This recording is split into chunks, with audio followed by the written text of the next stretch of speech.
ایک شہر میں ایک غریب انسان لکڑیاں کاٹ کے بڑی مشکل سے اپنا گزر سفر کرتا تھا، یہاں تک کہ دن بدن اس پہ قرض چڑھتا رہا۔ ایک دن اس نے اپنی بیوی سے کہا کہ کیوں نہ میں کسی دوسرے شہر جا کے محنت کروں، کام ڈھونڈوں تاکہ ہمارا قرض اتر جائے اور ہمارے حالات بہتر ہو جائیں۔ بیوی نے کہا اگر آپ کی یہ مرضی ہے تو میں آپ کے لیے دعا کروں گی، یقیناً اللہ ہماری مدد فرمائیں گے۔ بس وہ شخص گیا، دوسرے شہر بھی بہت ڈھونڈا لیکن کام نہ ملا اور وہی لکڑیاں کر کے گزر سفر کرتا رہا۔ یہ چاہا کہ کچھ پیسے جمع کر لوں، اس کے بعد اپنے وطن جاؤں گا، لیکن اس کی بیوی دن رات روتی رہتی تھی۔ جب گھر میں کچھ بھی نہ بچا تو وہ گزر سفر کرنے کے لیے شہر کے وزیر کے پاس گئی اور کہا میں غریب ہوں، لاچار ہوں، مجھے اپنے گھر میں تھوڑی سی جگہ دے دو، تمہارے گھر کا کام کرتی رہوں گی، مجھے بس 2 وقت کا کھانا دے دینا۔ وزیر نے اپنی بیوی کو کہا اس کو گھر میں رکھ دو اور نوکروں کے ساتھ کوئی کام سمجھا دو، کرتی رہے گی۔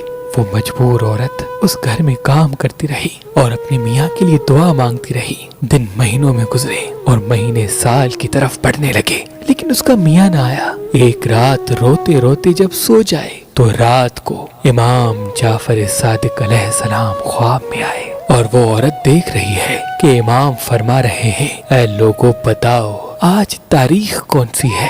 امام کے ساتھ جو امام کے چاہنے والے تھے ان میں سے کسی نے کہا آج 22 رجب ہے۔ امام نے کہا یاد رکھنا جب کوئی ہمارا چاہنے والا اس رات خلوص دل سے ہماری نظر دلائے اور اللہ سے ہمارے صدقے کوئی دعا مانگے تو اللہ وہ دعا رد نہیں کرتا۔ بس یہ سننا تھا۔ عورت کی آنکھ کھل گئی، فجر کا وقت تھا، وہ دیکھے تو وہ رات 22 رجب کی تھی۔ وہ صبح اٹھ کے امام جعفر صادق علیہ السلام کے نیاز کی جستجو میں لگ گئی، نیاز کیا، دعا مانگی۔ یہ عمل چل ہی رہا تھا، وہ نیاز بانٹ ہی رہی تھی کہ وہاں دور جو بے وطن اس کا میاں تھا وہ لکڑیاں کر رہا تھا۔ لکڑیاں کرتے کرتے ایک مرتبہ کلہاڑی جب درخت کو مارے تو جیسے ہی درخت گرا اس کی جڑوں میں ایک خزانہ چھپا ہوا تھا۔ وہ خزانہ دیکھ کے خوش ہونے لگا اور اللہ کا شکر کر کے خزانہ لے کے اپنے گھر واپس آ گیا۔ اپنی بیوی کو لے کے ایک شاندار محل بنایا اور دونوں خوش رہنے لگے۔ پھر بیوی نے میاں کو بتایا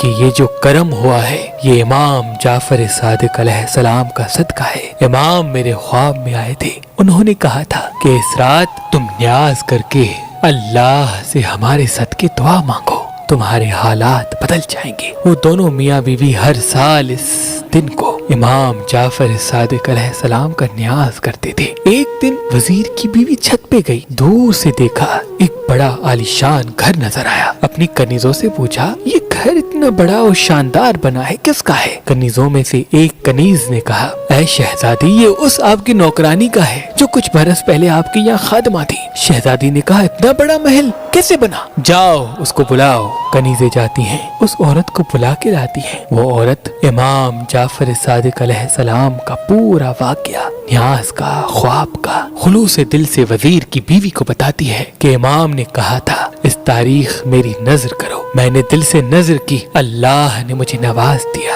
وہ دل ہی دل میں کہنے لگی اس سے بڑا جھوٹ میں نے کبھی نہیں سنا، یقیناً اس کے میاں نے کہیں سے چوری کی ہوگی اور یہ کہانیاں بنا رہی ہے۔ وہ عورت چلی گئی لیکن وزیر کی بیوی کے دن بدلنے لگے۔